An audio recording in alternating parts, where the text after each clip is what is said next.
Hello, it is January 2nd, and I'm going to make another video of another hobby that I have, and that's reloading used brass for my gun.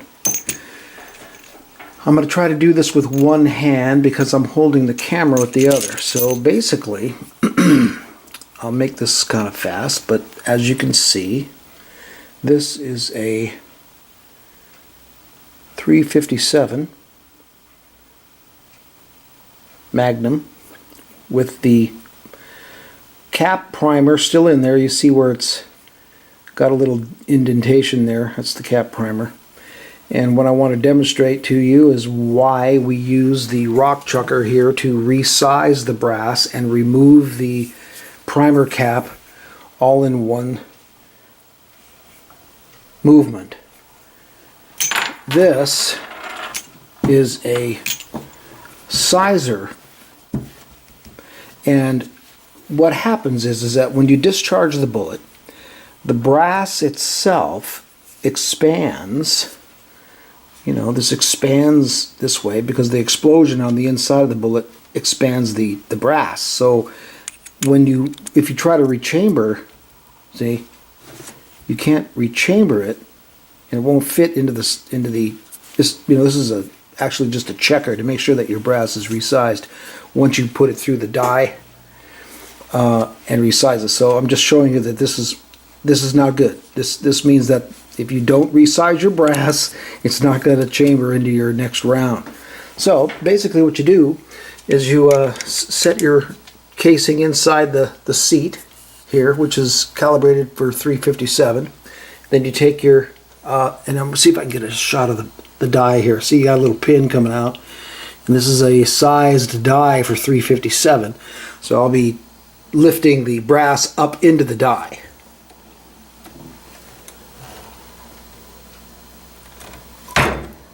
There goes the primer. And then you pull the brass back out of it and remove it. And now it should be resized. And you want to check it to make sure it's okay.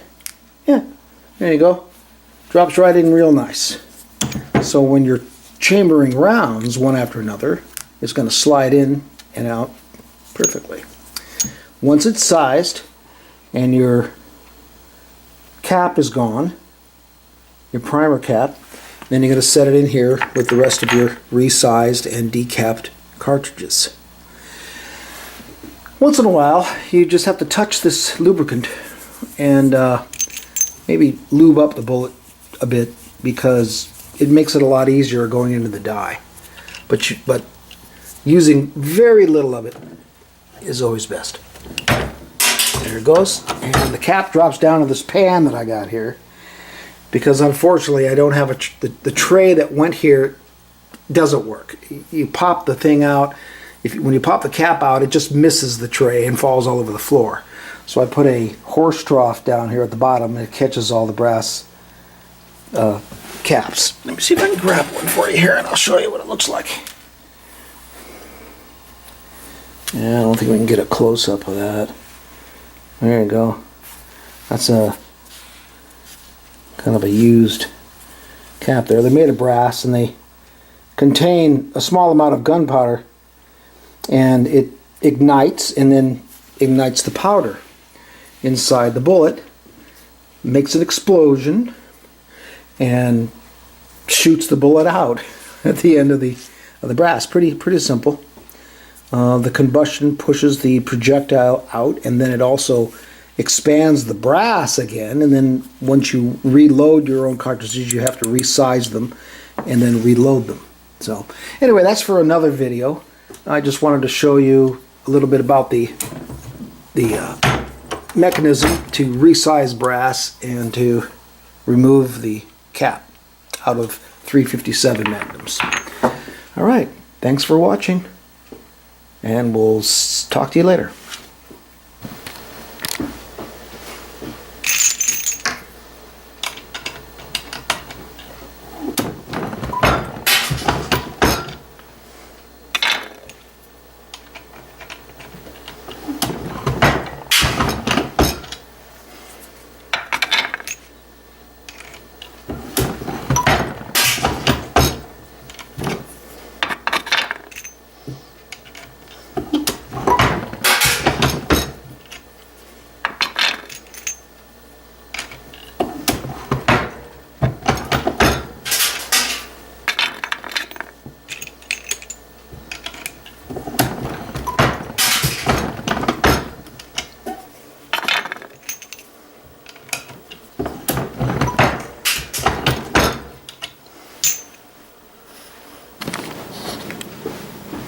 also, I wanted to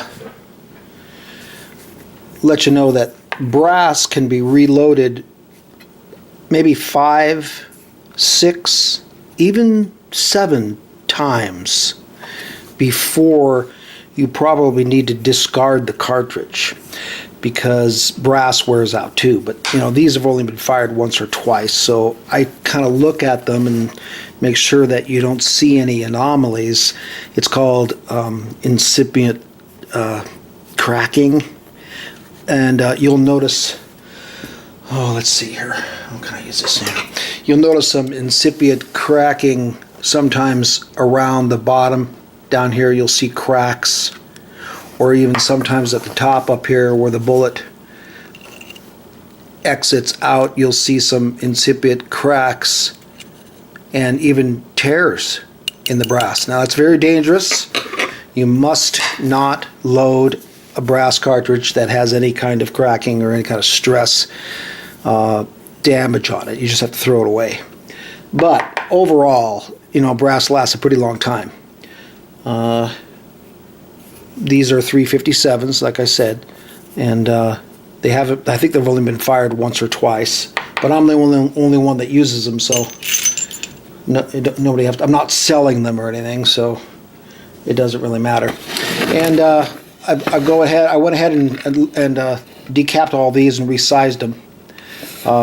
This is a loading block, and once I get all the bullets into the loading block, I'll go ahead and go to step 3, which would mean making sure that the it's just something that I learned, but the cap seat here sometimes has dirt in there. It has a little bit of residue powder and things, and I like to take a small screwdriver or something, just kind of move it around and do that and get it out of there. Not 100% important, but it's would be well to do that. Just kind of do this a little bit and get all that extra residual powder out of there. That way when you recap it, it seats better, and you just have a more confident round that you can rely on.